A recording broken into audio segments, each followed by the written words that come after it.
नमस्कार दोस्तों। देखिए दोस्तों, मैं आज आपको महाशिवपुराण की संपूर्ण कथा सुनाने जा रहा हूँ दोस्तों। यानी कि मैं आपको महाशिवपुराण की बुक लाइव पढ़कर सुनाऊंगा दोस्तों। इसे सुनाने का मेरा एक ही रीजन है दोस्तों कि हम सब हिंदू भाइयों में यानी जितने भी सनातनी धर्म हैं उनमें जागृति प्राप्ति हो दोस्तों, और उनको सच्चाई की जानकारी प्राप्त हो दोस्तों। क्योंकि बहुत सी इतनी फेक वीडियो है दोस्तों जो आपको कुछ भी बता रहे हैं, यानी इधर उधर से जानकारी ली, कहीं से भी जानकारी ली उन्होंने, इधर की मतलब कहीं से भी सुन लिया या कहीं से जानकारी ली, तो उन पर कोई गौर नहीं करता दोस्तों वह कितनी सत्य है या कितनी झूठ है, और वह बात मान लेते हैं आप लोग। तो देखिए दोस्तों, इसलिए मैंने यह कदम उठाया दोस्तों कि मैं आपको महाशिवपुराण की बुक लाइव पढ़कर सुनाऊंगा दोस्तों। इसमें इतनी रहस्यमयी बातें हैं दोस्तों, इसमें हर समस्या का समाधान है दोस्तों, आपकी हर समस्या का समाधान।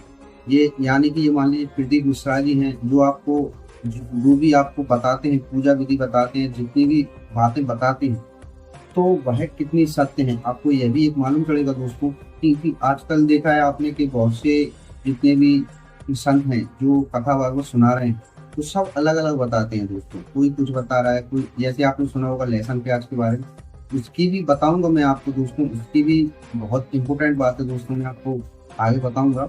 ठीक है दोस्तों, चलिए महाशिवपुराण स्टार्ट करते हैं। श्री शिव महापुराण महात्म्य। देखिए दोस्तों, अथ प्रमोदयाय यानी हो जाए यह महिमा। देखिए दोस्तों, एक बात आपको बताना भूल गया था दोस्तों कि यह महाशिवपुराण की संपूर्ण बुक मैं आपको केवल हिंदी में ही पढ़कर सुनाऊंगा दोस्तों, संस्कृत में पढ़कर नहीं सुनाऊंगा। क्योंकि बहुत से भाई बहन ऐसे मनुष्य के पूर्व जन्म के बड़े पुण्य होते हैं, उसी महाभाग्यशाली भक्ति व्यक्ति की इस पुराण में प्रीति होती है।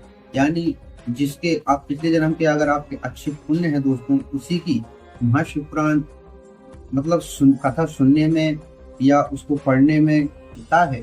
राज यज्ञ और सैकड़ों अग्निष्टोम यज्ञों से जो पुण्य प्राप्त होता है वह भगवान शिव की कथा सुनने मात्र से प्राप्त हो जाता है। इतना महत्व है दोस्तों महाशिवपुराण का कि लाखों करोड़ों यज्ञ करने का जो फल प्राप्त होता है वह केवल महाशिवपुराण की कथा सुनने से ही पुण्य प्राप्त होता है दोस्तों। लेकिन ऐसा नहीं है कि महाशिवपुराण सुन रहे हो, नींद लग रही हो, कुछ भी कर रहे हो, मतलब मन होना चाहिए, भाव होना चाहिए। यानी कोई महाशिवपुराण कथा सुना रहा हो तो उसको एकदम ध्यान से प्रभु का ध्यान होना चाहिए और उन बातों को समझना चाहिए दोस्तों, उनका अर्थ समझना चाहिए, इसमें क्या है, क्या बताया गया है। तो इस भक्ति भाव से अगर आप शिवपुराण की कथा सुनते हैं तब जाकर आपको इन फलों की प्राप्ति होती है दोस्तों। हे मुनि, जो लोग इस श्रेष्ठ शास्त्र का शिवपुराण का श्रवण करते हैं उन्हें मनुष्य नहीं समझना चाहिए, वे रुद्र स्वरूप ही हैं, इसमें संदेह नहीं है। इस पुराण का श्रवण और कीर्तन करने वालों के चरण कमल की धूल को मुनिगण तीर्थ ही समझते हैं। जो प्राणी परम पद को प्राप्त करना चाहते हैं, मुहूर्त उसका भी आधा अथवा क्षण मात्र भी इस पुराण का श्रवण करते हैं, उनकी दुर्गति नहीं होती।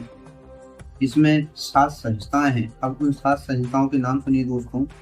मनुष्य को चाहिए कि वह भक्ति ज्ञान और वैराग्य से भली भांति मतलब ऐसा मान लीजिए कि देखिए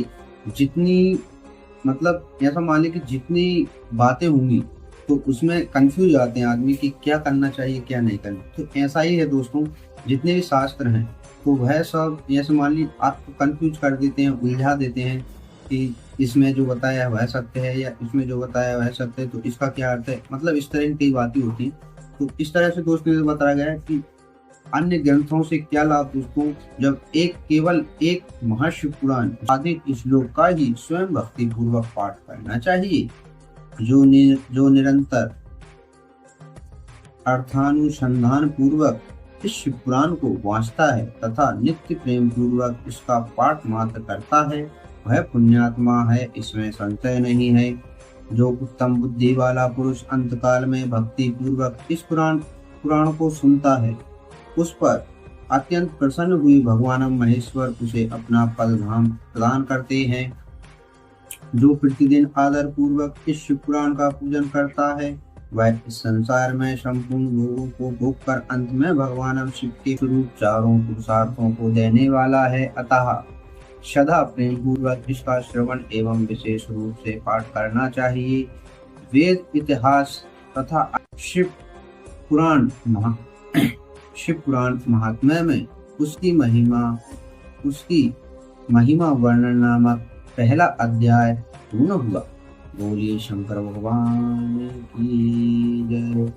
देखिए दोस्तों, प्रथम अध्याय पूर्ण हुआ। अब इसके आगे दूसरा अध्याय यानी आगे की शिव पुराण की कथा मैं आपको नेक्स्ट वीडियो में बताऊंगा दोस्तों। तो मिलते हैं दोस्तों अगली वीडियो में, तब तक के लिए जय श्री राम।